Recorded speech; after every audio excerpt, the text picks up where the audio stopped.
We're gonna go over basic foam rolling for the lower extremities. We're gonna start off with the glutes in piriformis. So you put one leg across, figure 4 stretch, and roll onto the side to have the leg cross. Both sides, each about 20 to 30 seconds. Go up to about 2 minutes. From this position, we're going to go into her right hamstring.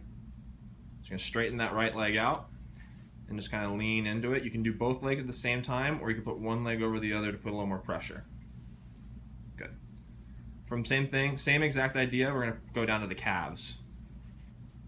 Just roll. You can do both legs at the same time or one leg over the other. From this position, we're going to go and hit the IT bands, which is that lateral side of the leg.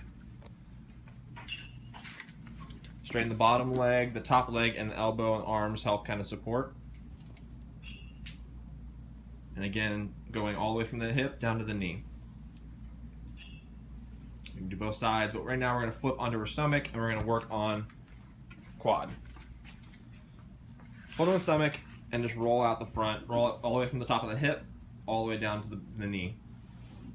Each one lasting about 30 seconds to 2 minutes.